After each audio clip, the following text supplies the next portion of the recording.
Bryce, how's it going? It's going pretty good, Nothing really fantastic is happening in my life, but I do know that you have wanted to talk about something specific today. I do. So, I listen to a lot of podcasts. 38 now. I think the count was 37 last time. It's 38 now. It's growing. I started another podcast. I don't remember which one it is. But I started another one. Oh, I do remember. We're going to talk about that. But in several of the podcasts, this month of March has been dedicated to a movement. It's not an official thing, but a lot of different podcasts are doing it. I haven't heard officially sponsored by, I keep hearing it over different channels.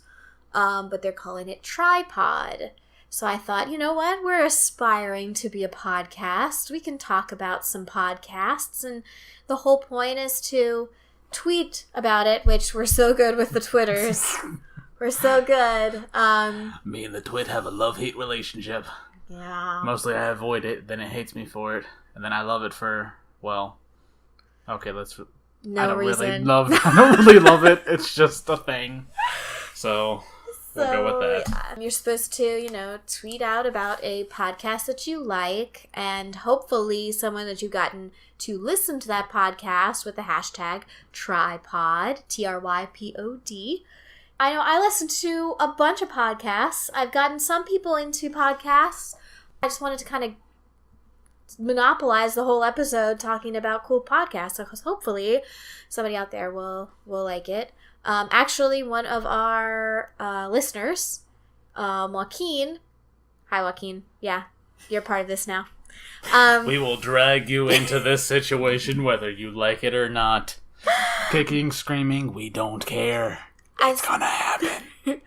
I started following him on Facebook, and he posted that he was listening to a podcast called Podcastle, and that he loved it, and I didn't even know anything about it. I just, downloaded 2 episodes, found it, downloaded it, and, it's super cool, super awesome. So that's why I have 38 now. That's the one that I added this week. It is a audio fantasy magazine. Fantasy magazines tend to publish where you publish your short story works. And this one is one where people take those fantasy, sci-fi short stories and they read them aloud. I've listened to a couple of them, and I'm already hooked. There's probably a bunch. I'm pretty much going to start wherever I like and keep going. I'm not going to try to listen to all of them, because that back catalog is probably immense. I started listening to podcasts probably 2007, which I didn't know that's what I was listening to until, years later. But I found this, I was just getting into D&D at the time. I was trying to learn more about how to play 4th edition D&D, which super hard if you don't understand it or you don't have somebody who can show you, because it just doesn't make sense. I heard about this podcast, or I heard about this people playing it, called Acquisitions Incorporated, which is a group of web comic artists. Penny Arcade is one of them, and then Scott Kurtz, I believe, is the other. And they, with Chris Perkins, who is a story developer for Wizards of the Coast, who create D&D content, they got together, and Chris Perkins was the DM, and the other 3 had different levels of play before. So they played out as if they're an adventuring party. They call themselves Acquisitions Incorporated, and they kind of were like a company. It's a joke. It's great. I recommend that you listen to it. In fact, recently I started re-listening to it, because when I started listening to it, it was on the Wizards of the Coast website. They uploaded the sound files. There were no apps or anything that you could listen to, and I didn't have iTunes because I don't do that. So.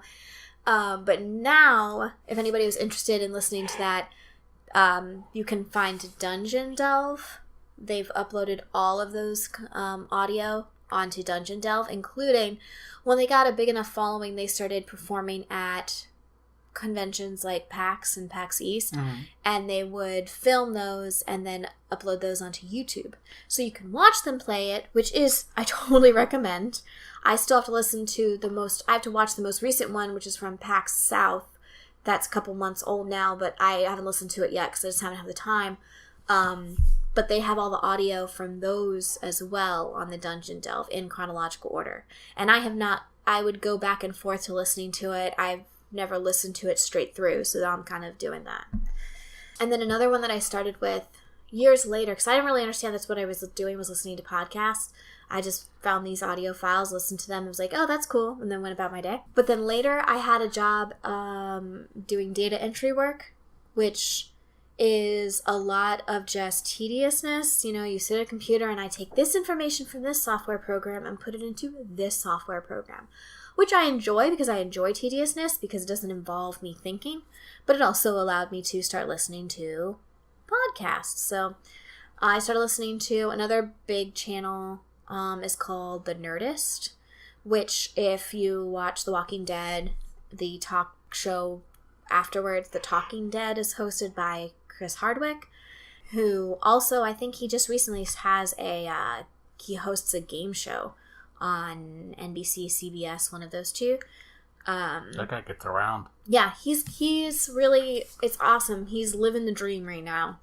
He's got like the best life ever. But The Nerdist started with he and two of his friends, like interviewing people in LA that they were friends with, and then later like just interviewing celebrities because they could, you know, and then talking about their lives and stuff like that. So that was the one that probably I actually had a smartphone. I got an app and I downloaded that, and I would download a whole bunch of those episodes and then listen to them when I was at work. And from there, that's kind of how it all like sprawled out, because I listened to Chris Hardwick interview a comedian, Greg Proops, who you might know from Whose Line Is It Anyway? He was on the, like, not the reboot, although he does that as well, but the, like, older with the Drew Carey and everything. Well, he has a podcast called The Smartest Man in the World, where he records his stand-up, but during where he goes to different bars and stuff and he does his stand-up, but he doesn't just, like, tell jokes. He is very informative on the news, and he, like, talks about that, talks about history, talks about pretty much everything. He's just a very knowledgeable person about so many different walks of life. So I was like, oh, this interview sounds fun. I'll go check out that podcast. So now I religiously listen to that. I listened to an interview from Neil deGrasse Tyson, and he has a podcast called Star Talk, so I would listen to that. I don't listen to that right now because the newest app that I'm on, Podcast Addict, doesn't have certain ones.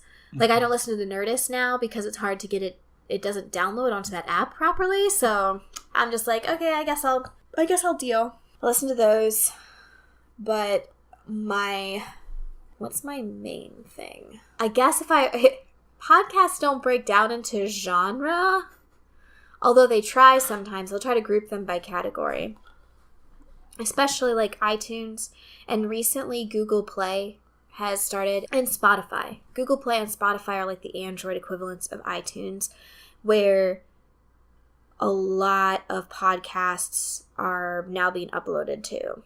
They try to quantify them so that you can get better, you know. I feel like it's a useless effort. It would be like us trying to put ours into a genre. I think we jump all over the board so much, you just can't do it.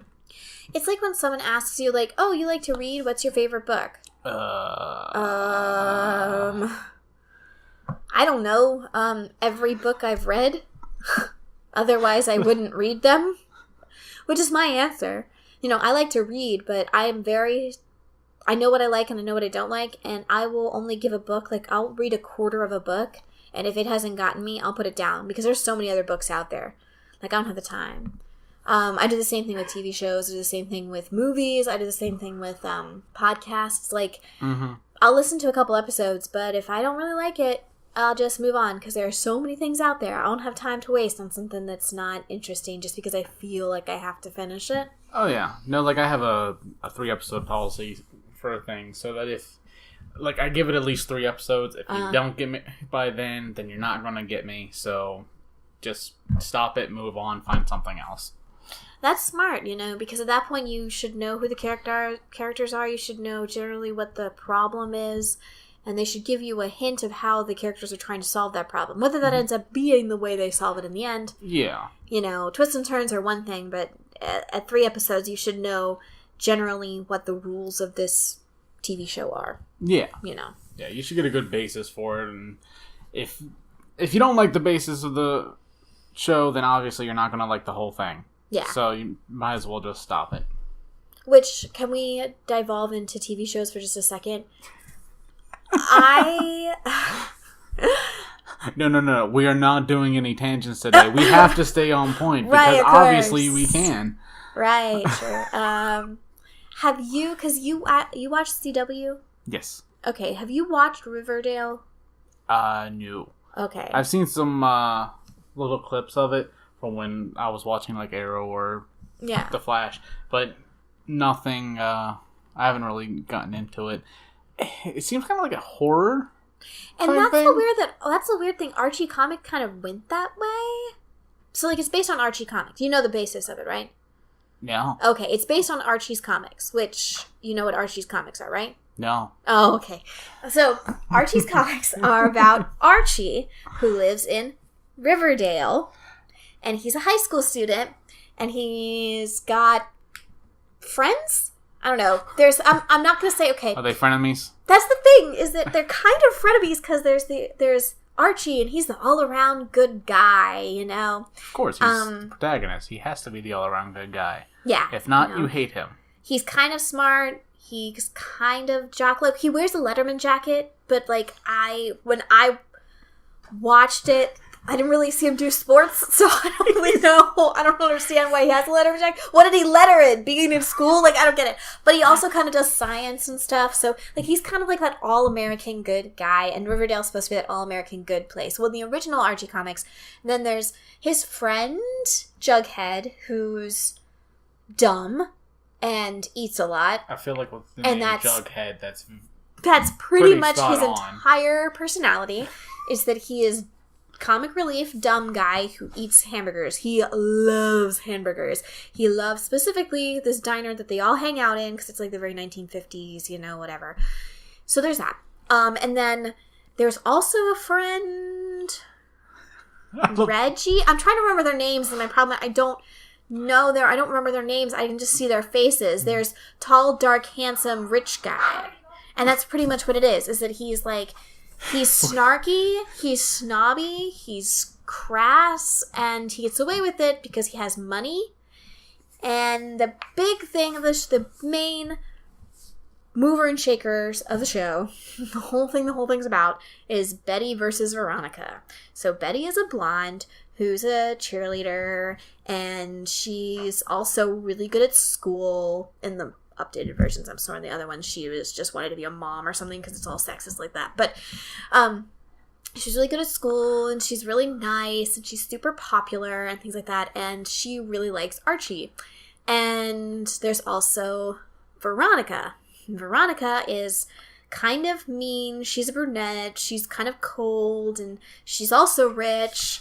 So there's a lot of like those 4 people becoming like coupled in different manners, because sometimes Archie's dating Veronica, and sometimes Archie's dating Betty, and sometimes Reggie's dating Veronica. I've never seen Reggie date Betty though, so Betty's just like kind of out in the cold, I guess, by herself sometimes. But that's kind of like the way that the whole dynamic, the whole thing is based off of, and that has spawned. Jughead had his own comic. Betty and Veronica had their own comic. Like, it spanned this whole thing. Well, that's the comics. When I was a kid, and by kid I mean like middle school, high school age, they had a Saturday morning cartoon. And this was a Saturday morning cartoon. They don't have Saturday morning cartoons on anymore. Not really, because they have Cartoon Network and stuff like that. So they don't really have like a 4-hour block in the morning dedicated to shows. But I think you'll understand when I say this was a Saturday morning cartoon that came on at like 6 in the morning. So, like, it didn't warrant being part of the 7 to 11, like the primo spot. Yeah, you had to put that before everything else. So, like, if you got up that early, we have cartoons on. Yeah. It'll get you through to 7. Yeah, pretty much, And so my mom actually is the reason why I watched a lot of Saturday morning cartoons. She watched Saturday morning cartoons. Like, we did not do grocery shopping until X-Men came on at 11:30. Like, we did not leave the house until after we had watched either Yu-Gi-Oh! Or X-Men or whatever was on. The 11 o'clock was like the primo spot. Like, that was the place that all the good comics were on. The 7 o'clock one is kind of that weird spot where it seems like I always caught episodes that I had seen the previous week. Like, to catch up with what was going to play later. I don't know. But we would bounce around and stuff. It was crazy. Anyway, so Archie had this show, and I think it's called Archie's Mysteries or something. Someone's going to know it, and I don't have my phone on, so I can't Google it. But it was literally where they tried to, like, modernize it into the new millennium because they had computers and things like that, but also like Archie's Weird Mysteries. I want to say that's what it's called, Archie's Weird Mysteries. Like, weird things happen in Riverdale. Like, some of them can be explained away with science, some of them were mystical, but like Archie investigated these things with his friends. And I don't know where the current live action show falls in all of that, because I really did enjoy it, but I didn't like love it. It was just this is on and there's nothing else, well, okay, I'll watch that, and some episodes are better than others, but this Riverdale thing, like, it's all over BuzzFeed and things that I follow, so I feel like I should like it, because the times that I haven't caught up with that kind of stuff that's all over BuzzFeed, I've been behind and then I feel silly, because they're actually very good, and as soon as I catch up, I'm like, oh yeah, no, I totally should have been watching this from the beginning. But I don't know. But Cole Sprouse is in it. He plays Jughead. Cole Sprouse is one of the twins from... Yeah, no, I know who you were talking about. Like, I was like, oh, okay, and then you said Jughead, I was like, what? Yeah, but Jughead isn't dumb in this one. He is, like, they've super millennialized all of them, from what I gather. The big revelation was that they made Jughead homeless. Like, his dad, like, left or kicked him out or whatever, and nobody... And it kind of makes sense because you never saw Jughead, like, at his house. You always saw him at the diner, like, or hanging out with Archie, so it's not a bad thing. And it's on the CW, so you have to give these teens problems that normal teens either would have or wouldn't have, or are super over melodramatic. Don't get me wrong, I love me some CW teen drama. A little too much sometimes. I got caught up in Vampire Diaries for a hot second. It took me 3 seasons to wean off, but I did it.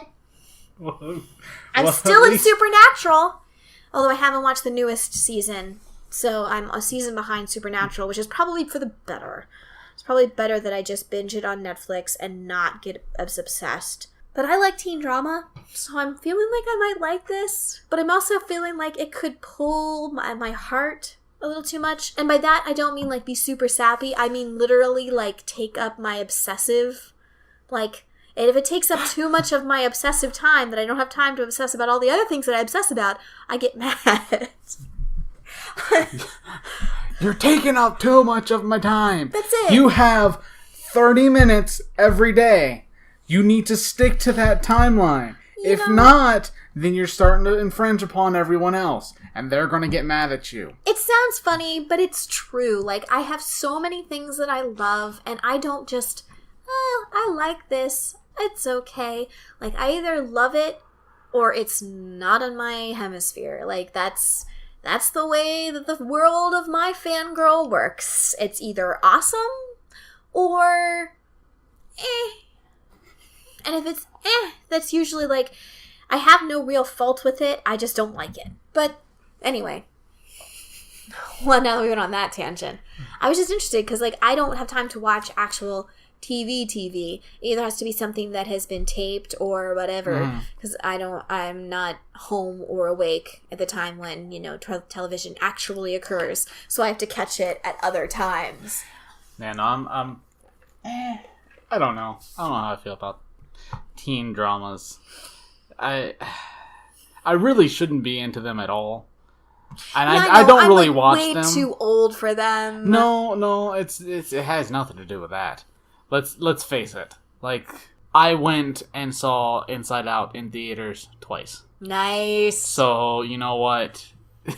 There's no judgment. I went and saw Wreck-It Ralph in theaters at like 10 o'clock at night. A year from now, the sequel's coming out. There's a sequel. There's a sequel. It has to do with them being stuck in the internet. It has to do with them being, like, online games. Okay. Like, something to do with that. I will give them a chance. But I feel like, I don't know. I think Wreck-It Ralph, to me, was one of those movies where it was just sort of like a one-shot. Mm-hmm. Like, it happened, great. But as for, like, a second one, just like, don't push it. When that Call of Duty-esque arcade game, Heroes Duty, showed up, it did make me question, like, how is this arcade still alive? Why are these kids hanging out here and not just gaming in their own basements? But that was a passing question, and then, like, I don't really need to see a 2-hour explanation of that fact of, like, how does the internet and online gaming and console gaming and PC gaming, like, how does all of that coincide with the world that you built with Wreck-It Ralph? I'm like, nah, that's okay. I got it. I'll watch it over again. I love the music from Sugar Rush. Like, I'll listen to that J-pop stuff just to keep myself, like, pepped up. Yes, because you need more pep. I do need more. Look, sometimes I'm not as hyper weather girl as I could be, and I need to listen to some, like, super sugary stuff. The best part was, as I could be. Like, I am definitely Sunshine Perky weather girl, but sometimes I'm not up to the par. I'm like to the bar 7. That I set. Yeah, I'm like at a 7, and I could get to the 10, but it's going to take some J-pop. They say a spoonful of sugar, not the whole package. I do a spoonful at a time. I mean, you have to wait for one of those spoons. You just gotta get one spoonful. Okay, well, eating the whole thing in a sitting isn't the best. You're cranking it up to 11. You're scaring people. Your voice is hitting a pitch that is scaring dogs. And we can't hear it anymore. Yeah, I don't understand what any of that means. So anyway. Well, I was dismissed. Alright, I get it. Look, if you want to live your life like a Disney princess, which I do, that comes with some level of perkiness on a general basis. You have a duty to perkiness. I do. Does someone come up and take away your Disney princess card? No one is giving me one. Do you know where I can get one? I just kind of figured they were like man cards. These, figurative, imaginary cards that, like, once you have, you kind of get it at a certain point. Just, you get it. It's just kind of poof, and it's there.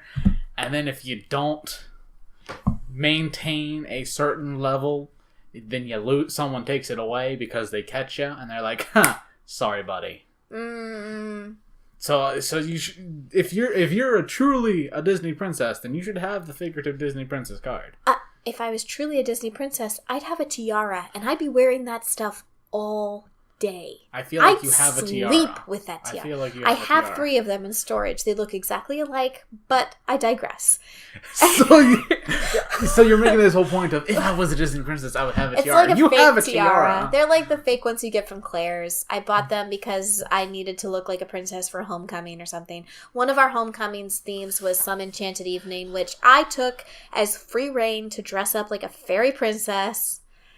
Nobody told me otherwise. Obviously. I wore wings and everything. Like, I went to Claire's, I bought wings, I bought a tiara, and I got a whole bunch of glitter, and I did glitter makeup all over my, like, face so that in the dark light of a school dance, like, sparkle all over around the eye area. Oh, yeah. I was like... I'm kind of glad I only ended up going to, like, 2.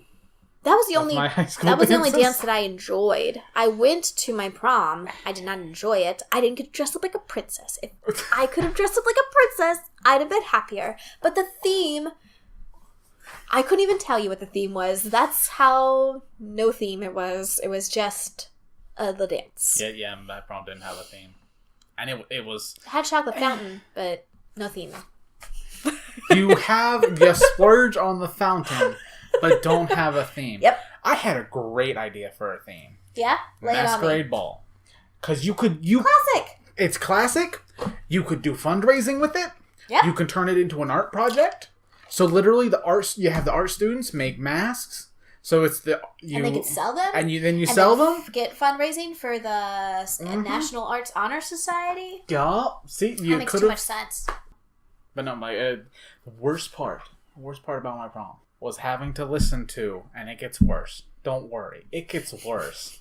Just listen to the whole story. Okay. Starts off with One Direction, and I remember this because it haunts me. One Direction, what was it? What Makes You Beautiful or whatever? Yeah. That right there, already taking it downhill.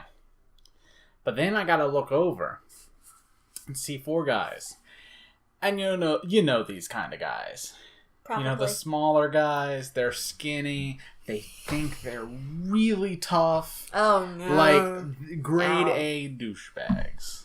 I do know those guys. Yes. And they're over there, and they're standing in a line in front of the girls that they took there. No. And they're lip syncing. I think that right there was terrible enough. The girls' reactions was what really made it worse. But wait, there's more. Yeah, because they were like giddy little school blushing and everything over lip syncing. What has the world come to where that is like a supreme gesture of romance? To stand in a school dance and lip sync One Direction. Because it takes so much skill. Now, if they had actually, like, gone up to the DJ and, like, gotten it karaoke'd or whatever, and they'd all made up, like, a dance and sung it or whatever, I would buy what they were selling. You know what? At that point, I would have been like, you know what? You put in the time, you put in the effort, you made this big thing. All right. You know what? I don't like the song. Still think you're kind of a douchebag any other time. But okay, You did good this once. It was... I'm not gonna lie, that song gets stuck in my head, and sometimes I'm like, I am beautiful. Thank you, arbitrary song, for reminding me that I am beautiful. So, and then I'm like, there's so many other songs I could be listening to that would equally make me feel like I'm beautiful. Yeah. Yeah, James Blunt, You're Beautiful. Yes. There you go. There's one. Right there. Yep. There you go. What we were talking about podcasts, and then it just kind of spiraled. We're talking about everything now. Well, obviously. Is there anything else you would like to speak about podcasts? Yes. Because I think that was supposed to be the whole point of this show. That was going to be the whole point of the show, and we just took a 20-minute detour to talk about everything. It's super awesome, though. That's cool. Keeps it fresh, new. No, I was going to try to talk up some podcasts for you to listen to. For me? For you. For me. A very merry young birthday to you. To me? Sorry. We can't sing any more of that because Disney is obviously listening and will take us down. Let's see. What I know about you is that you like films. You like dissecting films. And you like talking about films. I do. Do you like talking about bad movies? Okay, this is like a multi-tier question right here. I didn't realize that 4 words could be multi-tiered, but you go right ahead. Yeah. So, like, talking about bad movies. Yes. I hate that I love it, and I love that I hate it. Yes. Because it's just, I'll talk about it, and like the prime example is The Last Airbender. That was directed by M. Night Shyamalan. Right? That right there. At least a dozen different conversations with different people about this movie. Yeah. Just tearing it apart because it was that bad. And so it's one of those things where I like talking about bad movies and I love destroying them because they're that bad. And There's two different kinds of bad movies. There are the bad movies that are purposefully bad for comedic effect. Mm-hmm. And then there are just bad movies. Oh, and now there's a third category that I just came up with. The bad movies that had, for every legitimate reason, the resources to be fantastic. Mm-hmm. And they failed. Didn't. Mm-hmm. Well, I listened to a podcast. It's called The Flophouse. Fantastic name. I know, right? It's been on for 8 years, and I've only been listening to it for maybe a year and a half. But what's awesome is that there are so many movies that they've done. I haven't listened to all of them. If there's a podcast that isn't serialized, like I don't have to listen from episode 1, mm-hmm. I will start at the most recent. I'll listen to maybe 3 episodes back. And then if I like it, I'll go back through their back catalog and pick and choose which ones. Mm-hmm. So I haven't listened to all of their episodes. And so I could go back and listen to other ones. But I basically have listened to the movies that I either thought I agreed with, these are bad movies, or I listened to the ones where I was like, I don't know anything about that movie, but I want to. Okay. So the premise of The Flophouse is that there are 3 guys who watch movies that were meant to be good movies, mm-hmm. but flopped in the theater. Which is an oversimplification because sometimes that's not the criteria that they set, but generally they're watching movies that you've heard of, you saw released to theaters that flopped, and then they talk about those movies. And they make a whole bunch of jokes, so it's hilarious. They do not take it seriously. And it is great. And what's also kind of fun is that they will recommend other movies that you should watch instead of that. And that can range anywhere from, actually introspective foreign films, classics that you might not have heard of, things mm-hmm. like that, to, completely ridiculous movies. So it's also really great. So, their episodes can sometimes run long. They're about an hour, generally. Sometimes they're a little bit more. Sometimes they're an hour and a half. But it's worth it. You don't realize that you're listening to an hour and a half, whatever. So I recommend that. I recommend going through their last month and seeing a movie that you like and then listening to it. Well, in the last month, the one that they did that I appreciated was The Last Witch Hunter. Mm-hmm. Because that is a movie that I like, but it is a terrible movie. But I like it, but it is so bad. I like it because it's based on Vin Diesel, who plays D&D, and it's based on a character that he developed when he was in high school, and they developed this movie or whatever. So right there off the bat, you know it's going to be kind of not great, because, I like D&D. I don't know if it could hold a movie, especially when you have such a passion for the character that you played. You're not willing mm-hmm. to do a whole bunch of stuff for it. Well, anyway, they tear that movie apart really good. So I recommend that one. But there are other ones in there. They did Batman vs. Superman because that was a flop. Yeah. Yep. Oh, yeah. So I recommend that one for you. Still haven't finished the extended edition. Have had the movie for... since it came out, because I got it the week after it came out on DVD, mm-hmm. and I've had it since then. Watched the theatrical version, half of the extended, haven't finished the other half of it. Yep, it's just sitting there. Because I know it's going to be better. But nope. That is precious time I can use for a lot of other things. I have a podcast that my sister got me involved in. So I've been talking about podcasts for a while now to my sisters, and they're just like, yeah, okay, whatever. My youngest sister started listening to The Nerdist, and that was, and scant things here or there. And then my middle sister, she has Spotify, and she's like, so I listened to this podcast called Hello from the Magic Tavern. It's great. It's funny. You'll love it. I'm like, okay. And I do. It's a serialized, fictional, improv comedy show, fantasy genre. It's awesome. So she got me involved in that. So I've been listening to that. That would be another one. And we got our youngest sister is also, but she's farther behind. I've caught up. I'm not completely caught up, but I've surpassed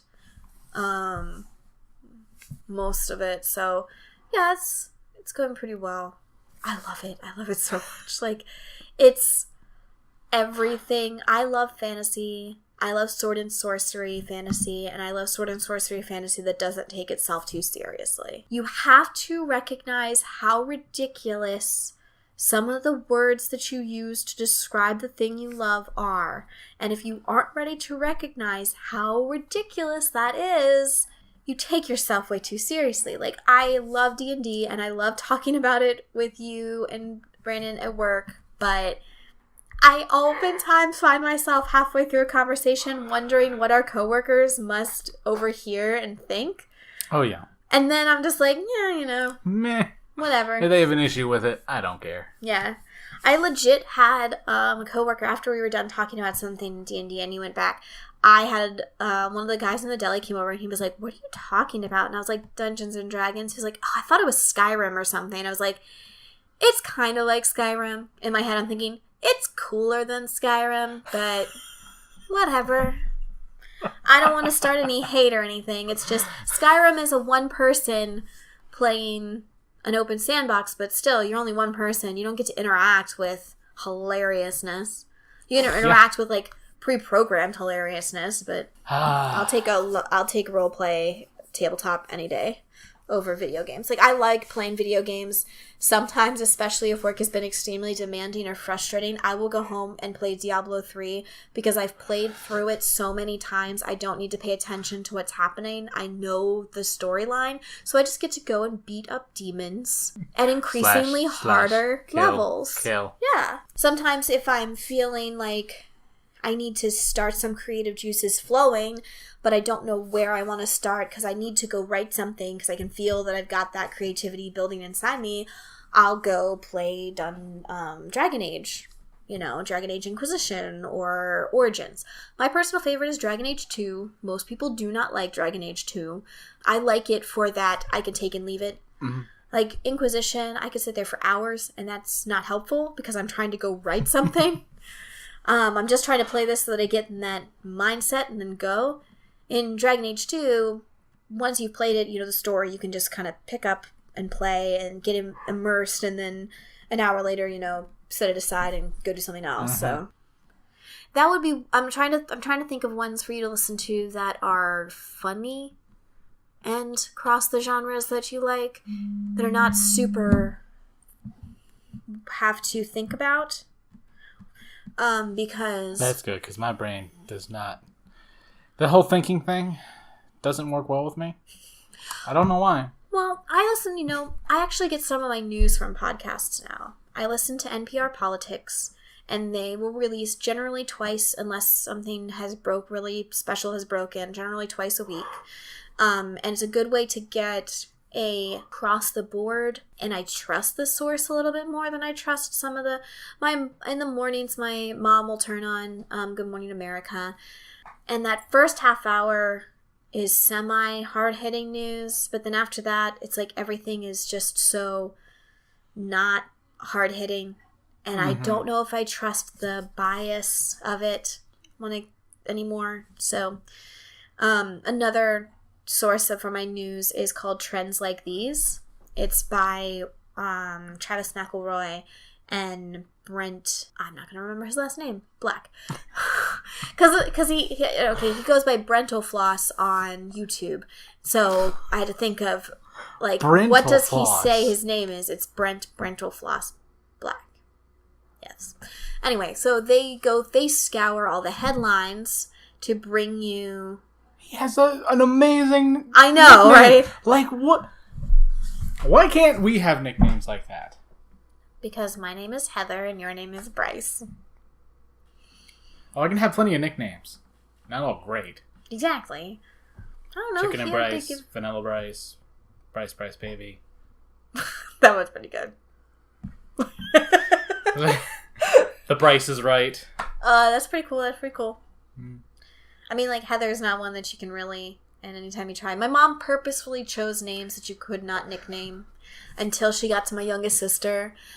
She had run out of names that she wanted, and so she chose a name that has like a bazillion nicknames attached to it.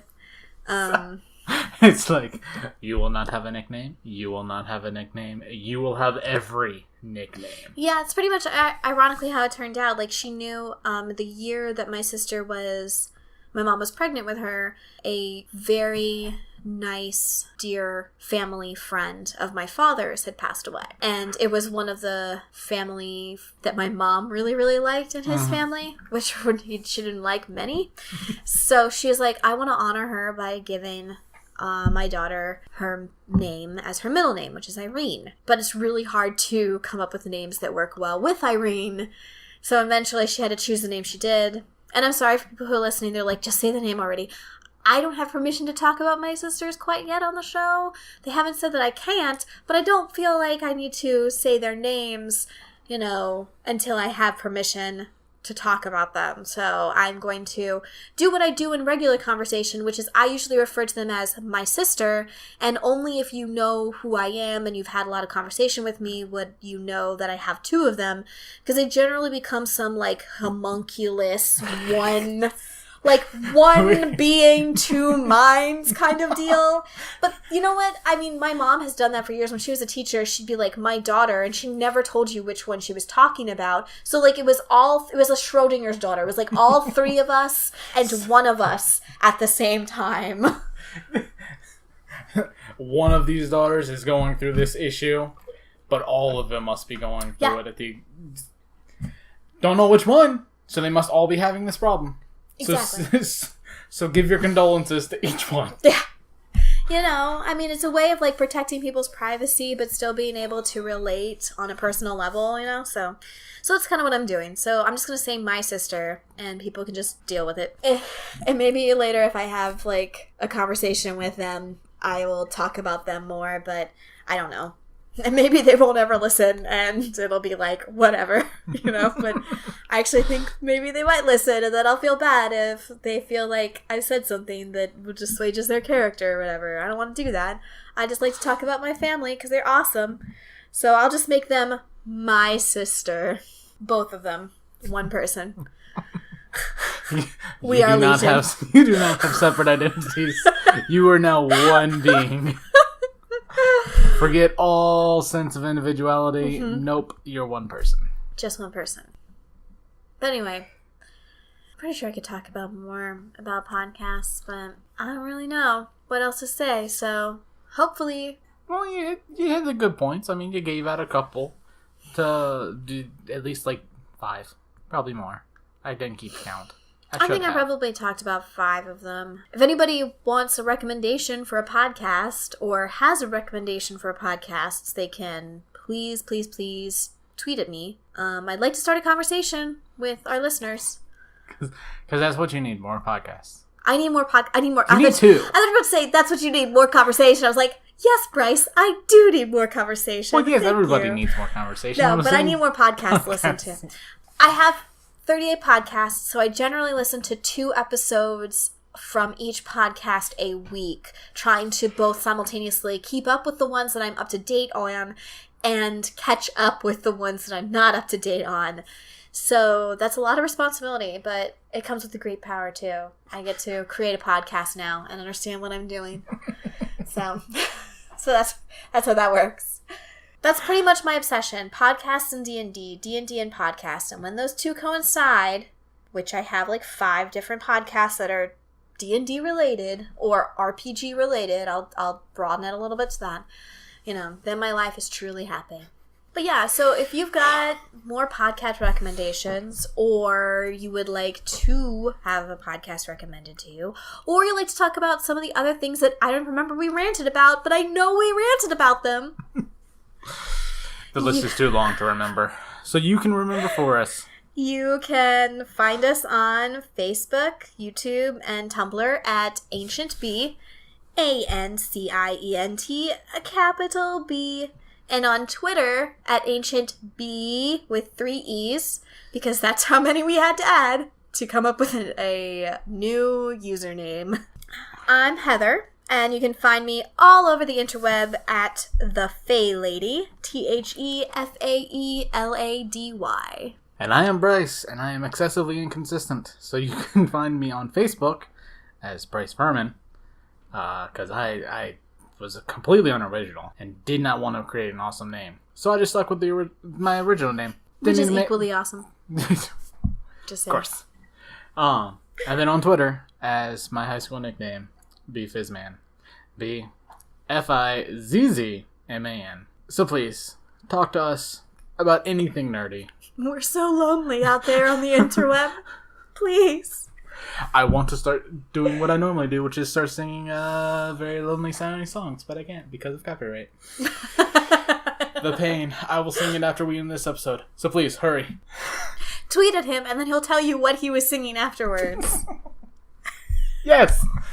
If you want to know, tweet at me, and I will inform you of what I was about to sing. And in this current world of uncertainty, I think what is needed more than anything is a